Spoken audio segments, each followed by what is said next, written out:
मीठी मीठी वाणी मां जादू भर्या તેથી જ તારા ચરણમાં બાલક બની આવી ચડ્યા જેના ગુણોના સિંધુના બે બિંદુ પણ જાણો નહીં પણ એક શ્રદ્ધા દિલ મહી કે નાથ સમ કોઈ છે નહીં જેના સહારે ક્રોડો તરિયા મુક્તિ મુझ નિશ્ચય સહી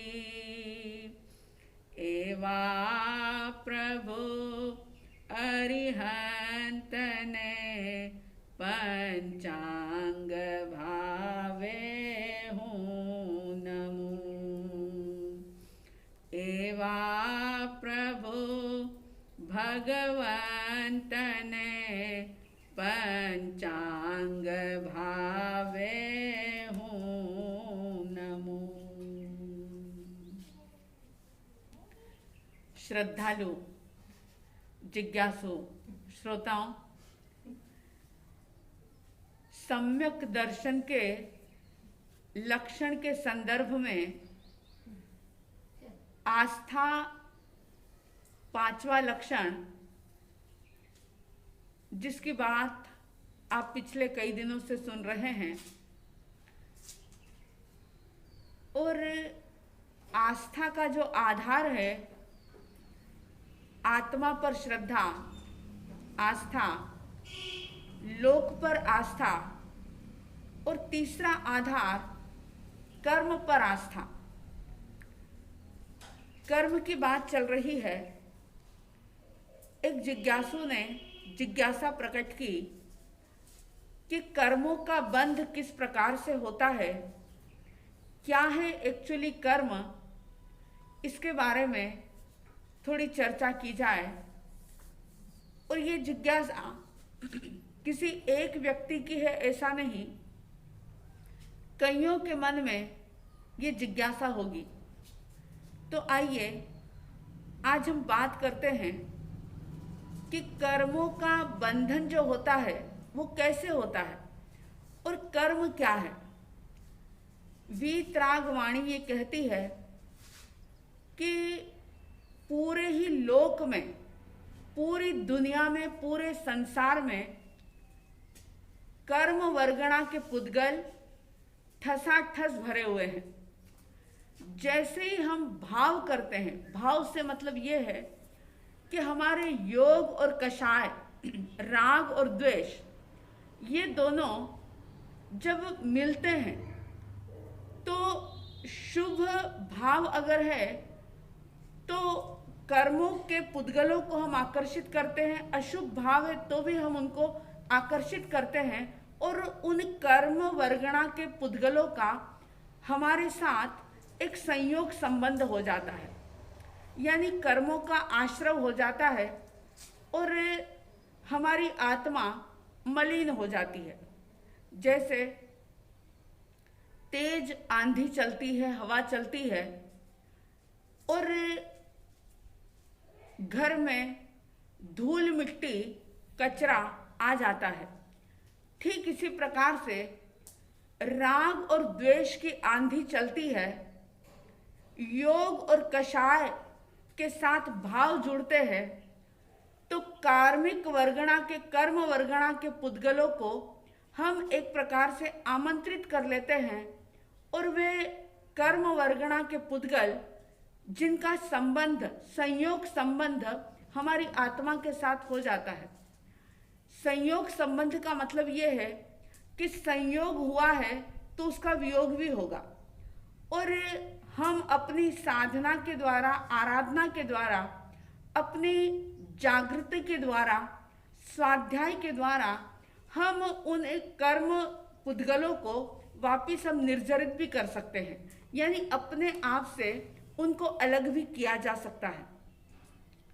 ये कर्म जो हैं वैसे तो 8 प्रकार के हैं, लेकिन जब इनका बंध होता है तो ज्ञानियों ने 4 प्रकार बताए हैं कि जब कर्म वर्गणा के पुद्गलों को हम ग्रहण करते हैं तो उनके 4 प्रकार होते हैं। बंध जो है वो 4 प्रकार से होता है। सबसे पहला प्रकृति बंध। प्रकृति का मतलब होता है नेचर, स्वभाव। तो अपने भावों के अनुसार ही जब हम कर्मों को, यानी कार्मिक पुद्गलों को जब हम अपने साथ लेते हैं तो ये भाव के साथ ही तय हो जाता है कि इनकी प्रकृति क्या होगी। ये हमारे ज्ञान के ऊपर आवरण करने वाला होगा, या हमें बेभान बनाने वाला होगा, या ये हमारे दर्शन को आवृत करने वाला कर्म होगा, या ये सुख दुख का अनुभव कराने वाला कर्म होगा। ये हमारे शरीर की आकृति जिस प्रकार की बनती है उसमें सहयोगी बनने वाला कर्म होगा, या ये हमारे किसी काम के अंदर सफलता में बाधक बनने वाला कर्म होगा। ये इसकी प्रकृति कैसी होती है, कैसी होगी इसकी प्रकृति, ये तभी तय हो जाता है जब हम योग और कषाय यानी राग और द्वेष से कर्मों का बंध करते हैं। तो इसको कहते हैं प्रकृति बंध। प्रकृति यानी उसका नेचर कैसा होगा। दूसरा बंध बताया स्थिति बंध। स्थिति का मतलब होता है अवधि, ड्यूरेशन, कि जो कर्म बंध हमने किया वो कर्म हमारे साथ कितने समय तक रहेगा, क्योंकि कर्मों का फल कम से कम अंतर मुहूर्त में मिलता है, कम से कम उसकी स्थिति अंतर मुहूर्त की होती है, और ज़्यादा से ज़्यादा 70 कोड़ा कोड़ी सागरोपम के बाद भी, यानी 70 कोड़ा कोड़ी सागरोपम की स्थिति वाला भी वो कर्म होता है। तो ये भी भाव के आधार पर ही, हमारे भाव कैसे हैं उस पर डिपेंड करता है कि हमने जो कर्म बंधन किया है उसकी स्थिति यानी उसकी अवधि, उसका ड्यूरेशन कितना होगा। इसको कहते हैं स्थिति बंध।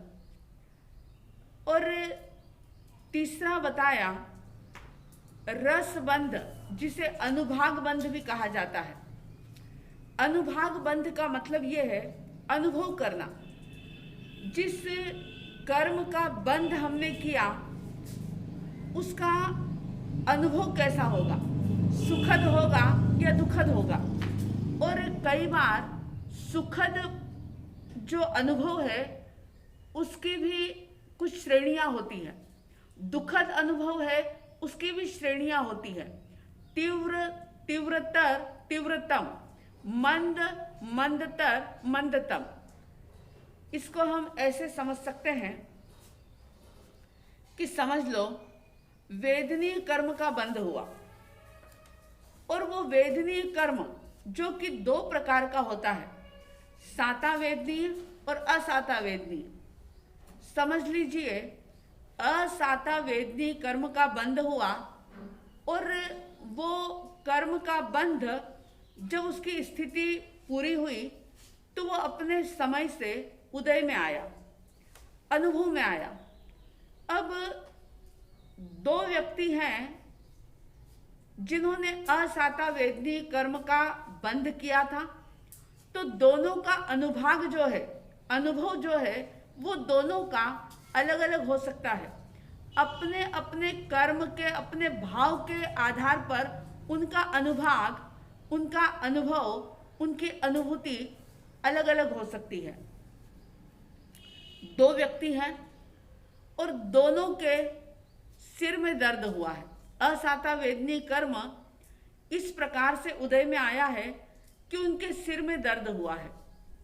अब देखो, एक ही पीड़ा है, सिर में दर्द है, लेकिन जिसने मंद भावों में बंध किया उसको सिर दर्द तो है।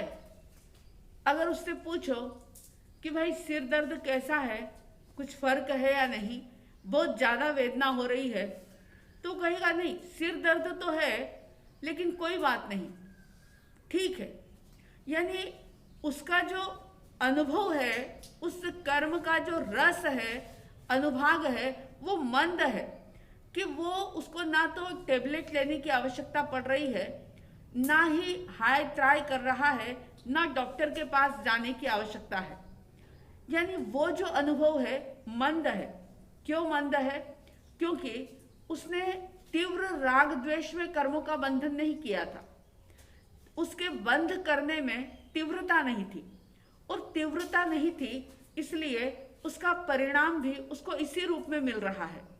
और उसी के साथ दूसरा एक व्यक्ति है जिसने बहुत तीव्रतम भावों के साथ, प्रगाढ़ भावों के साथ, खूब तेज राग द्वेष के साथ कर्म का बंध किया है। असाता वेदनी कर्म का बंध उसने भी किया है, और उसको भी सिर में वेदना हो रही है। उदय में आया कर्म कि सिर दर्द हो रहा है। अब देखो, एक व्यक्ति को सिर दर्द है लेकिन वो फिर भी सारा काम कर रहा है, यानी वो उससे सहन हो रहा है, उसको भागने दौड़ने की आवश्यकता नहीं हो रही, दूसरों को पीड़ा नहीं दे रहा, वो हाय त्राई नहीं कर रहा है। और उसी के साथ वाला दूसरा व्यक्ति जो है वह इतनी ज्यादा पीड़ा को महसूस कर रहा है, कहने को तो सिर दर्द ही है, लेकिन ऐसा सिर दर्द है कि उसने पूरे घर में कोहराम मचा करके रखा है। वह जोर जोर से चिल्ला रहा है, वेदना इतनी भयंकर हो रही है उसको कि वो सहन नहीं कर पा रहा है। दवाई भी दी जा रही है, चेकअप भी कराया जा रहा है, लेकिन फिर भी उसकी वेदना, यानी उस वेदना का अनुभव जो है वो इतना ज़्यादा तीव्रतम है कि वह उसके सहन शक्ति के बाहर हो रहा है। अब आप देखो कि दोनों व्यक्ति एक जैसा कर्म बंधन किया, असाता वेदनी का, एक जैसी वेदना है, एक जैसी पीड़ा है, एक जैसी बीमारी है, लेकिन एक व्यक्ति उस पीड़ा का अनुभव बहुत मंद रूप में कर रहा है कि ठीक है, हल्का फुल्का चल रहा है, लेकिन उसका कोई काम नहीं रुक रहा, उसकी कोई साधना स्वाध्याय के अंदर रुकावट नहीं आ रही। लेकिन दूसरा व्यक्ति जिसको भी वही वेदना है, मगर इतना ज़्यादा तीव्रतम वेदना है उसकी, यानी अनुभाग इतना ज़्यादा उसका है, उस कर्म बंध के समय इतना ज़्यादा रस पड़ा हुआ है उसके अंदर कि वो उसका अनुभव उसी रूप में कर रहा है। तो तीसरा है अनुभाग बंध। याद रखेंगे आप, पहला प्रकृति बंध, यानी जो कर्म पुद्गल हमने आकर्षित किए हैं उनकी प्रकृति कैसी होगी, उनका नेचर कैसा होगा, वो हमारे ज्ञान पर आवरण करेंगे, या वो हमारे दर्शन को पर आवरण करेंगे, या हमें मूर्छित बनाने का काम करेंगे, या हमें सुख दुख का वेदन करवाएंगे, कैसा उनका नेचर होगा, ये प्रकृति बंध डिसाइड करता है। फिर स्थिति बंध, वो कितने समय तक हमारे साथ रहेगा, ये स्थिति बंध के साथ ये निश्चित होता है कि कौन सा कर्म कब तक हमारे साथ रहेगा और कब वो फल देकर के हमारे से अलग हो जाएगा। तीसरा अनुभाग बंध, कि उस कर्म का जो परिणाम है उसमें हमारी अनुभूति कैसी होगी। अनुभूति, अगर तीव्रता के साथ कर्मों का बंधन किया है, आलोचना नहीं की, पश्चाताप नहीं किया, और बहुत ज़्यादा तीव्रता के साथ कषाय किया, बहुत ज़्यादा तीव्रता के साथ राग द्वेष किया, तो उसके साथ जो कर्म का बंध हुआ वो अनुभाग बंध, यानी कि उसके अंदर रस ऐसा पड़ा कि वो तीव्र या मंद रूप में अनुभव होगा। जिसका जैसा बंध हुआ है, जैसा उसके अंदर रस पड़ा है, जैसा अनुभाग है, वैसी ही अनुभूति होगी। और फिर चौथा बता दिया प्रदेश बंध। प्रदेश बंध का मतलब ये है क्वांटिटी, कि कितनी क्वांटिटी में हमने उन पुद्गलों को अपने साथ जोड़ा है, यानी कितने का हमने संयोग किया है। 10, 20, 50, 100, 200, 1000, 5,000, 10,000, 20,000, यानी कितने सारे प्रदेशों को, प्रदेश बंध यानी कितने पुद्गलों को हमने अपने भावों के साथ शामिल करके उन्हें अपनी आत्मा के साथ उनका संयोग संबंध करवाया है। तो ये डिसाइड करता है प्रदेश बंध। तो इस प्रकार से ये 4 प्रकार के बंध बताए हैं। ये 4 प्रकार के बंध अगर समझ में आ जाए तो व्यक्ति हर कार्य करते हुए बहुत सावधान हो जाएगा, क्योंकि शरीर के साथ जीते हुए पूरी तरह से पाप कर्म से व्यक्ति छूट जाए ऐसा पॉसिबल नहीं है। किसी न किसी रूप में उसे कुछ न कुछ काम तो करने होते हैं, और वे काम या तो शुभ होते हैं या अशुभ होते हैं, या तो पुण्य का बंध कराने वाले होते हैं या पाप का बंध कराने वाले होते हैं। तो जब पाप का बंध कराने वाली कोई क्रिया हम कर रहे हैं, कोई पाप कर रहे हैं, और उस समय प्रकृति, स्थिति, अनुभाग और प्रदेश बंध का अगर विवेक हमारे अंदर हो तो हम ना तो उसकी अवधि बढ़ा सकते हैं, ना ज़्यादा क्वांटिटी में हम उसको शामिल कर सकते हैं अपने साथ, ना ही उसके अंदर तीव्रतम रस डाल सकते हैं। कि ऐसा कर्म बंधन नहीं कर सकते कि जिसका उदय जब आता है तो रो रो करके उसका भुगतान करना पड़े, ऐसी स्थिति पैदा ना हो। इसके लिए सजग रहें। अधिकांश लोग बहुत हंस हंस करके कर्मों का बंधन कर लेते हैं। छोटी छोटी बातों में कपट, कषाय, झूठ, छल, धोखा, पता नहीं कितने कुछ पाप सिर्फ क्षणिक स्वार्थ की पूर्ति के लिए कर लेते हैं, और मन में बड़े खुश हो जाते हैं कि किसी को उल्लू बना करके आज हमने इतना प्रॉफिट कमा लिया, इतना लाभ हमें हो गया, इतना पैसा हमने कमा लिया। लेकिन याद रखना, अगर किसी का हक छीना है आपने, अगर पाप कर्म के साथ पैसा कमाया है, तो वो पैसा कभी भी आपको सुकून और शांति नहीं देगा। ये ज्ञानियों का कथन है, ये मेरी बात नहीं, ये वीतराग परमात्मा की बात है। इसलिए पग पग पर सावधानी रखें कि अगर बिना हक का 1 रुपया भी किसी का लिया है तो वो कई गुना ब्याज के साथ उसको चुकाना पड़ेगा। तो कर्म के सिद्धांत को समझे। इन कर्मों के बंध को, 4 प्रकार के जो बंध मैंने बताए, प्रकृति बंध, स्थिति बंध, अनुभाग बंध और प्रदेश बंध, इनको समझें और जितना ज़्यादा हो सके कर्मों के बंधनों से बचने के लिए सजग रहें, सावधान रहें। वरना तो कई अज्ञानी लोग जिनको जिनेश्वर परमात्मा का धर्म नहीं मिला होता, जो आत्मवादी नहीं होते, मेरी आत्मा अनादिकाल से इस संसार के अंदर परिभ्रमण कर रही है, इस बात पर जिनकी आस्था श्रद्धा नहीं होती, जो कर्म को नहीं मानते, जो कर्म पर श्रद्धा नहीं करते, ऐसे लोग हंस हंस करके कर्मों का बंध करते चले जाते हैं। और कई लोग ऐसे भी होते हैं जिनको जिन शासन मिला होता है, लेकिन फिर भी क्षणिक लालसाओं के लिए, क्षणिक स्वार्थ के लिए वे ऐसे कर्मों का बंधन लगातार करते चले जाते हैं। और ऐसे लोगों के लिए कहा, हंस हंस बांधता, हंस हंस बांधता, पर नहीं जानता जानता पर नहीं जानता, उदय में आसी रे नाच नचासी रे, उदय में आसी रे नाच नचासी रे।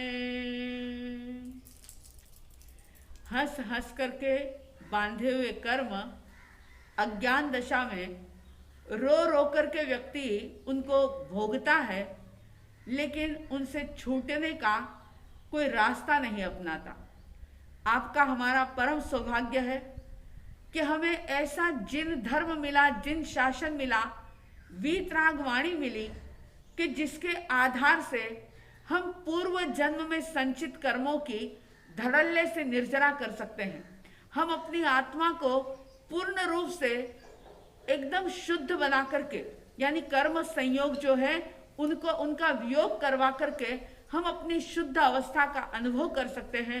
ऐसा अनुपम अवसर हमें प्राप्त हुआ है। अपने इस सौभाग्य के प्रति मन में अहोभाव जगाएं, भीतर में अहोभाव जगाएं और जो अवसर मिला है उस अवसर का लाभ ले लें और अपनी आत्मा की विशुद्धि कर लें। आप सबके भीतर में आत्मविशुद्धि का भाव प्रबलतम बने, ऐसी साध्वी की तरफ से हार्दिक हार्दिक शुभ मंगल भावनाओं के साथ जय प्रभु महावीर, जय गुरु आनंद।